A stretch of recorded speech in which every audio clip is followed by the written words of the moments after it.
அன்பு உறவுகளுக்கு உங்களை மீண்டும் சந்திப்பதில் மிக்க மகிழ்ச்சி. நான் உங்கள் டிராவலர் இந்தியன் ஃபுட்டி வெற்றி. ஆமாங்க, இன்னைக்கு ரொம்ப சுவாரஸ்யமான விஷயத்தை பற்றி தான் நான் பேச போகிறேன். நாளைக்கு துபாயில் நம்ம இந்திய அணி பங்காளி பாகிஸ்தான் அணியை எதிர்கொள்ள போகுது. அதை பற்றி தான் உலகமே இப்போ ஆவலோட எதிர்பார்த்துக்கிட்டு இருக்கு. நீங்களும் அதை பற்றிய விஷயங்களை தெரிஞ்சுக்கிறதுக்கு ரொம்ப ஆவலாக இருக்கீங்கன்னு எனக்கு தெரியும். எப்போதுமே கிரிக்கெட்டுனாவே ஒரு தனி ஜாலி தாங்க.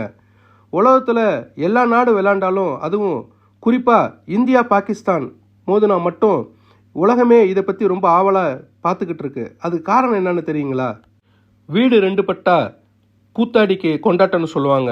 அதுமாரி ஒன்றா இருந்த நம்மளை விட்டு பிரிஞ்சு போன பாகிஸ்தானும் மோதிக்கிட்டா அதை உலகமே கைகொட்டி பயங்கரமாக ரசிப்பாங்க. இதற்கு காரணம் என்னன்னா, இந்தியா பாகிஸ்தான் மேட்ச் நடக்கும்போது மேட்ச் போட்டி மாரி இருக்காதுங்க. அது ஒரு போர்க்களமாக இருக்கும். போட்டி நடக்கும்போது வீரர்களுக்கு இடையே பேச்சுவார்த்தைகள் மற்றும் ஒருத்தவங்க சிண்டல் பண்ணுறது, கேலி பண்ணுறதுன்னு பயங்கரமாக நடக்குங்க. இது இப்போ நேற்று நடக்கிற விஷயம் இல்லைங்க. ஆரம்ப காலத்திலேயே இது அதிகமாக நடந்துக்கிட்டு தான் இருந்துச்சு. ஆனால் வெளியில் தெரியாமல் இருந்துச்சு. இது எப்போ வெளியே தெரிய வந்துச்சுன்னா, ஒரு வாட்டி மேட்ச் இந்தியாவுக்கும் பாகிஸ்தானுக்கும் நடக்கிறப்ப மியாண்டட் நம்ம இந்தியன் விக்கெட் கீப்பர் கிரண் மோர் மாரியே குதித்து கிண்டல் பண்ணி செஞ்சார். ஸோ அதிலேருந்து எல்லாருக்கும் மீடியாவில் இதை பற்றி பேசி இது ஒரு பெரிய இஷ்யூ ஆச்சு அந்த காலத்தில். அதுக்கப்புறம் ஒரு வாட்டி நம்ம ஹர்பஜன் சிங்குக்கும் பாகிஸ்தான் வேகப்பந்து வீச்சாளர் ஷோயிப் அக்தருக்கும் இடையில போட்டி நடக்கிறப்பயே ரெண்டு பேருக்கும் சண்டை வந்துருச்சுங்க. அது பேச்சுவார்த்தை பெரிய முற்று, அது ஒரு பெரிய விஷயமா மீடியா எல்லாமே பேசிக்கிட்டு இருந்தாங்க.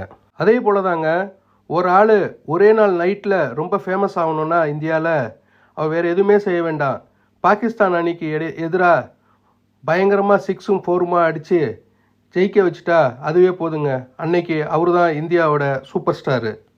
நண்பர்களே, அது மாதிரி தான் நம்ம தலைவர் சச்சின் இருக்கார் இல்லையா, அவர் ரொம்ப சின்ன வயசுலேயே பாகிஸ்தானுக்கு எதிராக இறக்கப்பட்டார். அந்த டயத்தில் வாசிம் அக்ரம் பயங்கர ஃபார்மில் இருந்தார். அவர் பாலை பார்க்கவே எல்லாரும் பயப்படுவாங்க. சச்சின் தெண்டுல்கரை பார்த்து, என்னது இந்த சின்ன பையன் போய் வாசிம் பாலை ஃபேஸ் பண்ண முடியுமா அப்படின்னு எல்லாம் கிண்டலாக பார்த்தாங்க. ஆனால் அவங்க நினச்ச மாதிரியே நடந்துச்சுங்க. ஒக்கார் யூனிஸ் போட்ட பாலில் சச்சினோட மூக்கை உடைச்சிருச்சு. நல்ல வேளையாக அவர் ஹெல்மெட்டு போட்டிருந்ததுனால ஒரு பெரிய விபத்திலிருந்து அவர் காப்பாற்றப்பட்டார். உடனே அவருக்கு ஃபஸ்ட் எய்டு செஞ்சாங்க, பிளாஸ்டர் போட்டு. அதுக்கப்புறம் மறுபடியும் அவர் விளையாட்டை தொடங்கினார். அப்போ தாங்க சிங்கம் கர்ஜிக்க ஆரம்பிச்சது. ஆமாங்க, நம்ம தலைவர் தெண்டுல்கர் பாகிஸ்தானோட பாலை 4ம் 6மா அடித்து விரட்டி உலகமே ஆஹா யாரா இது அப்படின்னு கேட்குற அளவுக்கு செஞ்சிட்டாருங்க நம்ம சிங்கம் தெண்டுல்கர்.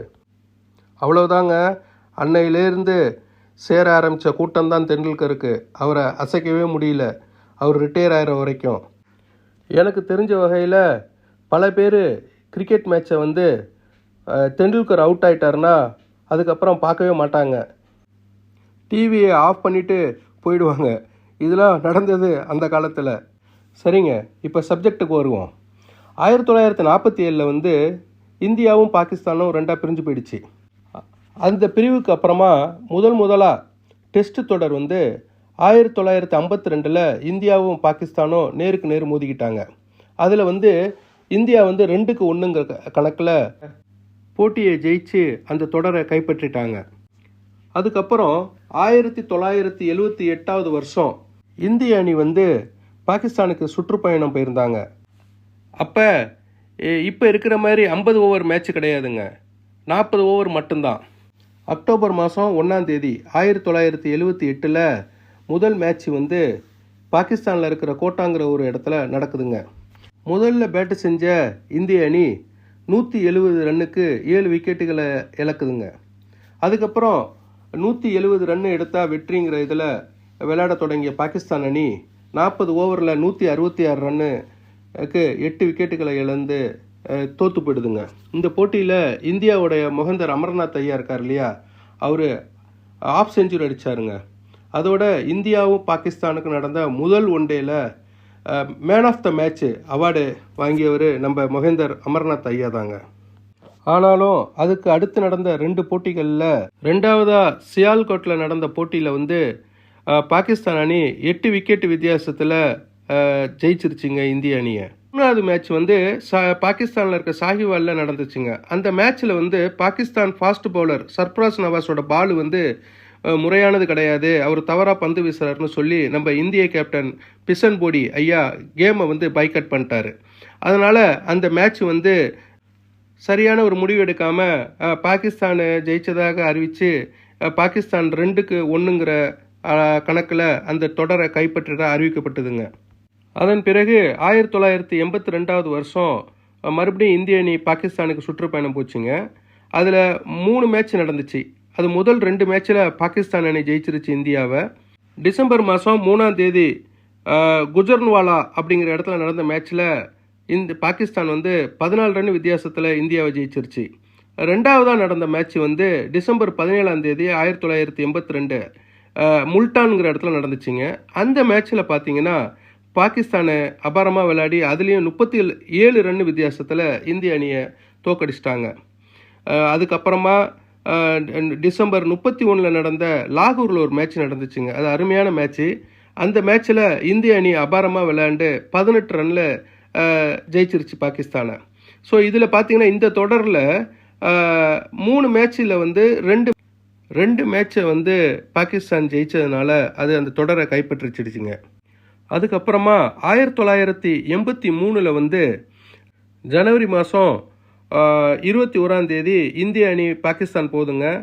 அங்கே கராச்சியில் நடக்கிற மேட்ச்சில் பாகிஸ்தான் வந்து இந்தியாவை 8 விக்கெட் வித்தியாசத்தில் ஜெயிச்சிடுறாங்க. அதன் பிறகு 1983 வந்து பாகிஸ்தான் அணி இந்தியாவுக்கு வர்றாங்க. இப்போ இதில் வந்து முதல் மேட்ச் வந்து ஹைதராபாத்தில் வந்து நடக்குதுங்க. அதில் இந்திய அணி அபாரமாக விளையாடி பாகிஸ்தானை வந்து 4 விக்கெட் வித்தியாசத்தில் ஜெயிச்சிடுறாங்க. ரெண்டாவது மேட்ச் வந்து அக்டோபர் மாதம் 2ஆம் தேதி 1983வது வருஷம் ஜெய்ப்பூரில் நடக்குதுங்க. அதுலேயும் இந்தியா அபாரமாக விளையாண்டு 4 விக்கெட் வித்தியாசத்தில் அவங்கள ஜெயிச்சிடுறாங்கங்க. இந்த நேரத்தில் தாங்க, அதாவது 1984வது வருஷம் ஏப்ரல் மாதம் 13ஆம் தேதி யுஏஇயில் உள்ள ஷார்ஜாவில் இந்தியாவும் பாகிஸ்தானும் மோதிக்கிட்டாங்க. அந்த மேட்ச்சில் பார்த்தீங்கன்னா இந்தியா சூப்பராக விளையாடி 54 ரன் வித்தியாசத்தில் பாகிஸ்தானை ஜெயிச்சிட்டாங்க. அதன் பிறகு நம்ம ஆஸ்திரேலியாவில் மெல்பர்னில் வந்து இந்தியாவும் பாகிஸ்தானும் 2 மேட்ச் விளையாண்டாங்க. அதில் 2ல் வந்து முதல் மேட்ச்சில் 6 ரன் வித்தியாசத்துலேயும் ரெண்டாவதுல 8 ரன் வித்தியாசத்துலேயும் பாகிஸ்தானை திணறடிச்சு இந்தியா சூப்பராக ஜெயிச்சிட்டாங்க. அதன் பிறகு 1985 வந்து மறுபடியும் நம்ம யுஏஇ ஷார்ஜாவில் வந்து 2 மேட்ச் நடந்துச்சுங்க. அதில் முதல் மேட்ச்சில் இந்தியா 38 ரன் வித்தியாசத்தில் பாகிஸ்தானை ஜெயிச்சிருச்சு. அதுக்கு பதிலடியாக பாகிஸ்தான் 2வது மேட்ச்சில் 48 ரன் வித்தியாசத்தில் இந்தியாவை ஜெயிச்சிருச்சுங்க. இதுபோல் இந்தியாவும் பாகிஸ்தானும் இது வரைக்கும் 135 ஒன் டே இன்டர்நேஷ்னல் மேட்ச்சு நேருக்கு நேராக மோதி இருக்கிறாங்கங்க. அதில் 57 மேட்ச் மட்டும்தாங்க இந்தியா ஜெயிச்சிருக்காங்க. 73 மேட்சை வந்து பாகிஸ்தான் ஜெயிச்சிருக்கிறாங்க. 5 மேட்ச்சு முடிவு எதுவும் இல்லாமல் ட்ராவ் ஆகிடுச்சிங்க. 2013 வருஷத்துக்கு அப்புறம் இந்திய அணி பாகிஸ்தான் சுற்றுப்பயணம் போகலைங்க. அதுபோல் ரொம்ப இன்ட்ரெஸ்டிங்கான ஒரு மேட்ச் இருக்குங்க. 1987 மார்ச் 20 வந்து நம்ம ஹைதராபாத்தில் இருக்கிற லால் பகதூர் சாஸ்திரி ஸ்டேடியத்தில் 44 ஓவர்ஸ் மேட்ச் ஒன்று நடந்துச்சுங்க. அதில் பார்த்தீங்கன்னா ஃபஸ்ட்டு இந்தியா பேட்டிங் பிடிச்சிது. அதில் 44 ஓவருக்கு 216 ரன் அடித்து 6 விக்கெட்டுகளை இழந்துருச்சுங்க. பிறகு அதை சேஸ் பண்ண பாகிஸ்தான் டீம் வந்து அதே பாலில் 44 ஓவரில் 212 ரன்களை எடுத்து 7 விக்கெட்டுக்கு மேட்ச் ட்ராவ் ஆகிடுச்சிங்க. ஸ்கோரு 2 பேரும் ஒன்றா இருந்தாலும் இந்தியா வெறும் 6 விக்கெட்டுகளை இழந்திருந்த காரணத்தால் இந்தியா ஜெயிச்சதா அந்த மேட்சை அறிவிச்சிட்டாங்கங்க. நாளைக்கு நடக்க போகிற மேட்ச்சில் வந்து இந்திய அணி வந்து பயங்கர ஸ்ட்ராங்காக இருக்குங்க. Last match against Bangladesh Shubman Gill அபாரமாக விளையாடி செஞ்சுரி அடித்தார். நம்ம சாமி அபாரமாக பந்து வீசி 5 விக்கெட்டை கைப்பற்றி 200 விக்கெட்டுகள் எடுத்த வீரர்கள் பட்டியலில் இடம் பிடிச்சிட்டாரு. ஆனால் பாகிஸ்தான் அணி போன மேட்ச்சில் நியூசிலாண்டுக்கிட்ட படு தோல்வி அடைஞ்சு அவங்க பாயிண்ட் பட்டியலில் ரொம்ப கீழே இருக்கிறாங்க. நாளைக்கு நடக்கிற போட்டியில் கட்டாயமாக அவங்க இந்தியாவை ஜெயிச்சாதான் இந்த போட்டியில் தொடர்ந்து விளையாட முடியுங்கிற ஒரு இக்கட்டான ஒரு சூழ்நிலையில் இருக்கிறாங்க. அதே நேரத்தில் அவங்கள ஓப்பனிங் பேட்ஸ்மேன் ஃபக்சர் ஜமான் அவர் காயம் அடைஞ்ச காரணத்தால் இந்த டோர்னமெண்ட்லேருந்து வெளியே போயிட்டார். அவருக்கு பதிலாக இமாம் உல்லாக்கு உள்ளே வந்திருக்கிறாரு. அதே நேரத்தில் அவங்கள ஃபாஸ்ட் பவுலர்ஸு நசீம் ஷாவும் சயீத் அஃப்ரிடியும் பவர் பிளே ஓவர்ஸை நல்லா போட்டு விக்கெட்டு நல்லா எடுத்தாங்கன்னா மேட்ச் கொஞ்சம் டஃப்பாக இருக்கும் அப்படின்னு நினைக்கிறோம். அதேமாரி பாகிஸ்தான் டீமை எப்போதும் குறைச்சி எடை போடக்கூடாதுங்க. அவங்க எக்ஸ்பெஷலி அகெயின்ஸ்ட் இந்தியா தே பிளேடு வெரி வெல்.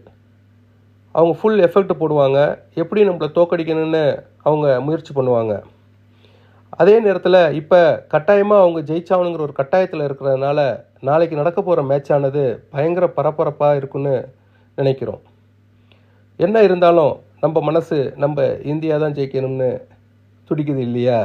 நாளைக்கு என்ன நடக்குதுன்னு எல்லாம் பொறுத்திருந்து பார்ப்போம். இதுவரை இந்த நிகழ்ச்சியை பார்த்து ரசித்த அன்பு சொந்தங்கள் அனைவருக்கும் என் மனமார்ந்த நன்றியை தெரிவித்துக் கொள்கிறேன். எங்கள் சேனலை சப்ஸ்கிரைப் செய்யுங்கள், சப்போர்ட் செய்யுங்கள், ஷேர் செய்யுங்கள். உங்களை மீண்டும் இன்னொரு காணொளியில் சந்திக்கும் வரை உங்களிடமிருந்து விடைபெறுவது டிராவலர் இந்தியன் ஃபுட்டி வெற்றி. நன்றி, வணக்கம்.